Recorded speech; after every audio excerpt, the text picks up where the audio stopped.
পাকিস্তানে উড়িয়ে দিয়েছে, তছনছ করে দিয়েছে বাংলাদেশ।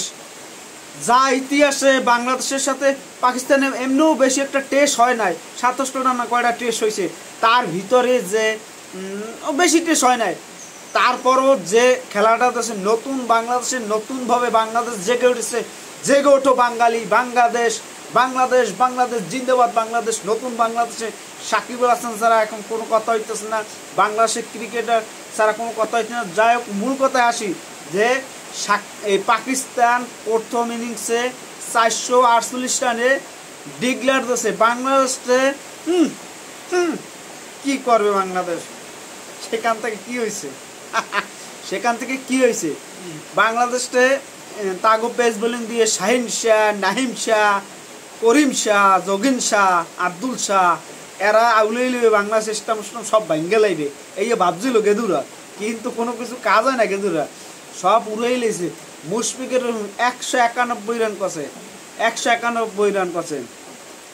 মমিনুল 50, আমাদের সাদ্দাম ভাইও সে ফর্মে জীবনও নাই, তারপরও সেও 93 রান করে। বজ্র গেদুরা নতুন বাংলাদেশে একসের হান্দাই দিয়েছে পাকিস্তানকে। নতুন বাংলাদেশে আবার স্বাধীনতার পর আবারও নতুনভাবে পাকিস্তানকে উড়িয়ে দিয়েছে। নতুন বাংলাদেশে 10 উইকেটে জয় বাংলাদেশ, এটাই হবে আজকে থাম্বনেল। নতুন বাংলাদেশে 10 উইকেটে জয়, পাকিস্তানে উড়িয়ে তছনছ করে মটমট করে দিয়েছে, একাই বলে নতুন বাংলাদেশ।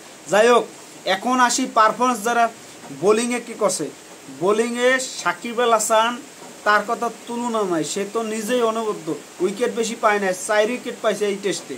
তারপরে 4টা টেস্টে উইকেটগুলো সব ভ্যালু আছে, ম্যাচের টার্নিং পয়েন্ট। এই টেস্টটা আনার ডোর হইতো 1000% যদি সাকিব আল হাসান 3 উইকেট মাঝখান দিয়ে না দিত। তারপর মিরাজ আবার তাণ্ডব চালাইছে। এই যে তাণ্ডবগুলো চালাইছে, মিরাজ ম্যাচের 4 উইকেট, এই তাণ্ডবগুলো চালানোর সাথে সাথে বাংলাদেশ জেগে উঠেছে। এই বাংলাদেশ কিভাবে থামাবে? এত বন্যা, এত বৃষ্টি হইতেছে, প্রচণ্ড বৃষ্টি হইতেছে, তারপরও থামতে আসে না। খেলা সময়ের অপেক্ষা, এখন খালি অপেক্ষা করতে থাকেন যে পাকিস্তানের 10 উইকেট হারাইছে। মুশফিকুর রহিমান বলতেছে উপরে, আমি কিছু না করার, উপরে মালিক।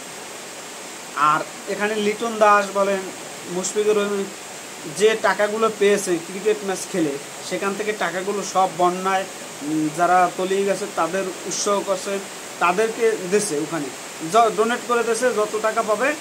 এটা একটা শক্তি, বাঙালি আমাদের বাংলাদেশে এটা একটা শক্তি। যতই ঝামেলা হোক, আমরা একটা বিপদে বলে সবাই এগিয়ে পড়ে, এটা একটা ভালো লাগার বিষয়, এটা একটা ভালো লাগার মুহূর্ত। যে আমাদের বাংলাদেশ যেভাবে নতুন বাংলাদেশ যে নতুন কিছু করবে, সেটা আমাদের সত্যিই ভালো লাগছে। এই ভালোবাসার জন্য অপেক্ষায় ছিলাম। মেগাস্টার বলে কথারা, এই যে খেলা, আর অপেক্ষা করুন কি হয়, আগামীতে কি হয়। আগামী টেস্ট 30 তারিখ, বেশি কথা বলবো না এখন, শুধু আয়োজন হবে, আনন্দ হবে, উপভোগ করবে, সব কিছু হবে, খেলা হবে।